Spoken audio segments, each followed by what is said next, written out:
Shalom mwana na urithi wa Mungu Baba katika Kristo Yesu.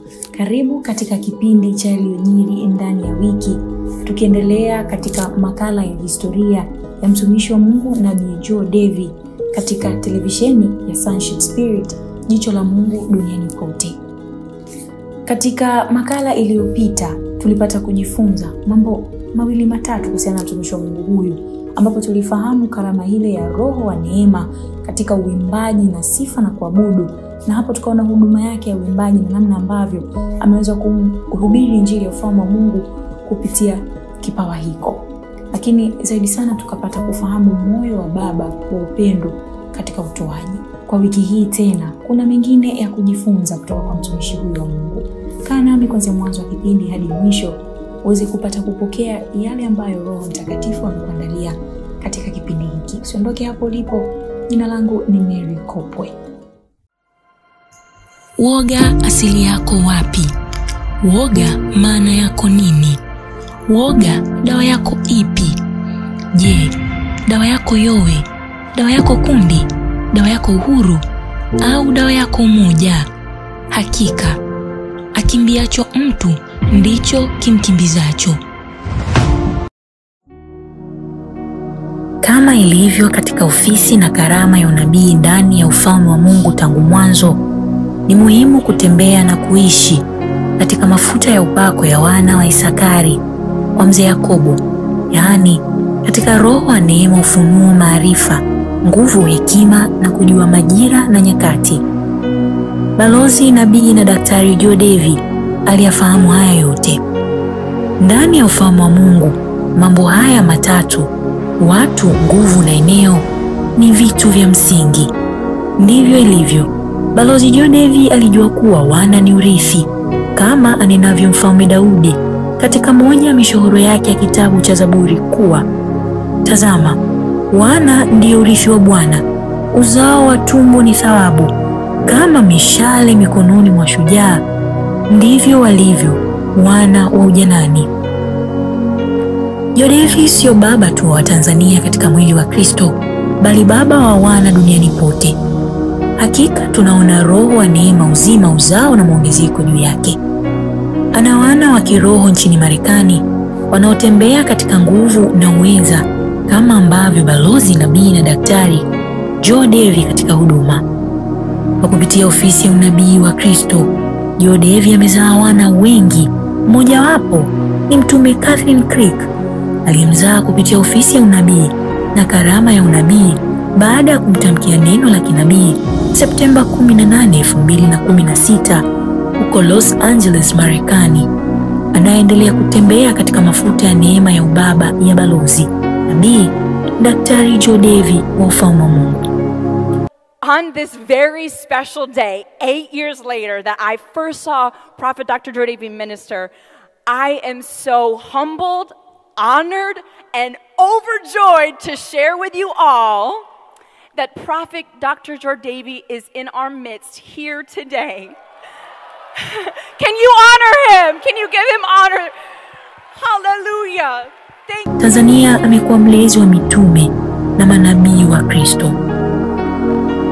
Balozi wa ufalme wa Mungu Joe Davy ametambua kwamba ndani ya ufalme wa Mungu, mfalme na Bwana wetu Yesu Kristo ni mwenye nguvu, na nguvu hiyo huleta mabadiliko ya kiroho, nafsi na mwili kwa mwanadamu.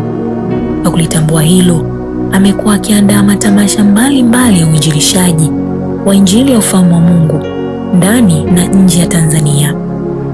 Masikini wamepokea habari njema.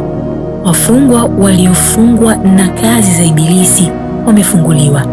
Vipofu wameona na kuleta uhuru kwa kila aliyenyanyaswa na shetani kupitia nguvu ya Bwana na mfalme Yesu Kristo iliyopo juu yake. Neema ya Bwana imetangazwa kwa watu wote. Balozi Joe Davy hakuishia tu kutangaza ufalme wa Mungu kwa njia ya matamasha ya uponyaji na muziki, bali kwa kupitia roho wa neema na utofauti, aliamua kuwekeza katika redio ijulikanayo kwa ngurumo ya Upako FM inayosikika mjini Arusha na viunga vyake, runinga itwayo Joe Davy TV YouTube channel, ambapo Katika uwekezaji huo wa roho wa neema, sayansi na teknolojia, ameweza kutoa majibu ya ajira kwa vijana wenye karama za utangazaji, uzalishaji wa vipindi vya ufalme wa Mungu na kuchochea roho wa neema, uwana, usimamizi, ubunifu na ukalimani.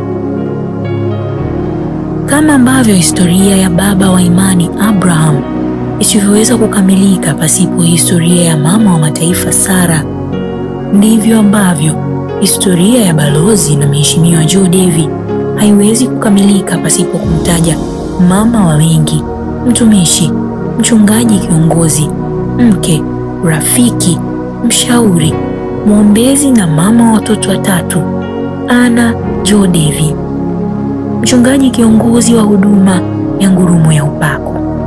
Kanisani anasimama, anaweka kabichi, mwingine anaweka kimfuko cha kilo 1 au nusu kilo ya maharage, mwingine anaweka kipisi cha sabuni. Wangapi wanajua hicho kitu? Kwa sababu tunayo kwenye makanisa yetu.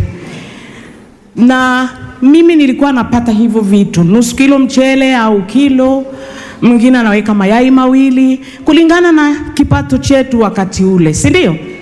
Na kikifika ninakabidhiwa, mama mke wa mchungaji amepewa baraka na waumini wa kanisa lake. Lakini ninapoipokea lile kapu na kwenda nyumbani, tayari nina wageni wote waliokuja, wakina mama, wakina baba ambao watabaki pale nyumbani kwa sababu ni hapo hapo.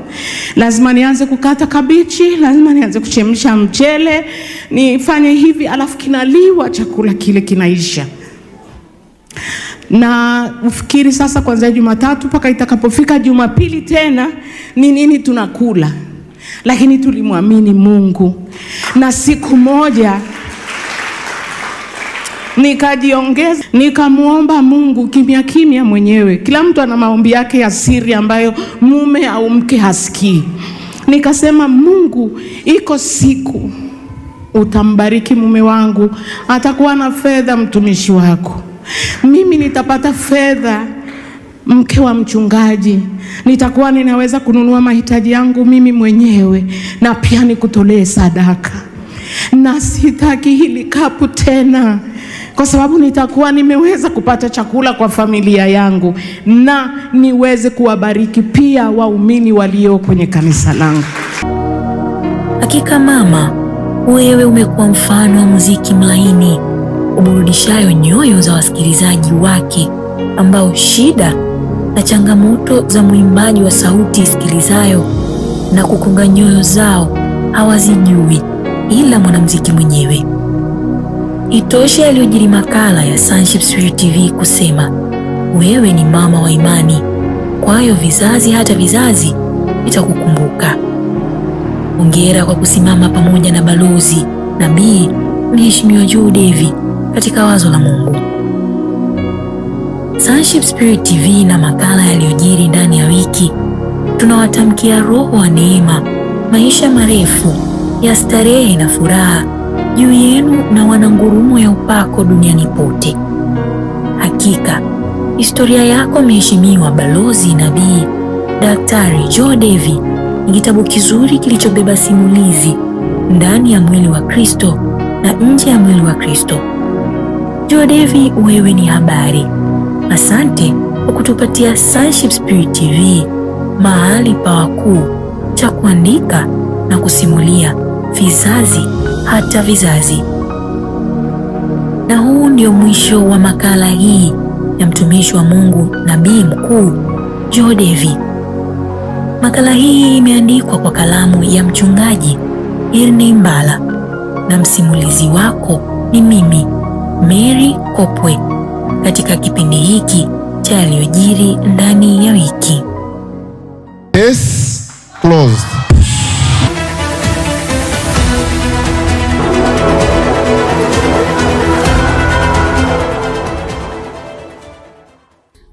Naam, na huyo ndio Joe Davy. Ameusimamia vizuri ufalme wa Mungu, na kama balozi ameonyesha kwamba ufalme wa Mungu unatekwa na wenye nguvu. Na nguvu hiyo ni ufahamu. Hata kuzaa wana duniani kote, wana ambao wenye mfano na kufanania kama yeye, kama vile ambavyo neema hii inaweza kuangukia hadi mababa zetu wa imani kina Abraham, lakini sana Isaac, Yakobo, wote hawa wakazaa wana ambao wanawafanania wao. Wana Mungu, na huu ndio mwisho wa makala hii ya historia ya nabii mkuu Joe Davy. Kama tulivyoweza kukuahidia kwamba tumekuletea, naamini historia hii inaweza kubadilisha mtazamo wako, lakini zaidi sana ufahamu wako kuhusiana na mtumishi wa Mungu huyu. Mwana wa Mungu, na huu ndio mwisho wa kipindi hiki cha Yaliyojiri, lakini kuna vipindi vingine bado vinaendelea katika televisheni hii ya Sonship Spirit. Usisahau kulike, kushare, lakini zaidi sana kusubscribe kipindi hiki, ili pale ambapo video hizi zitaendelea kupanda katika televisheni ya Sonship Spirit uweze kupata kuwa wa kwanza kupokea taarifa.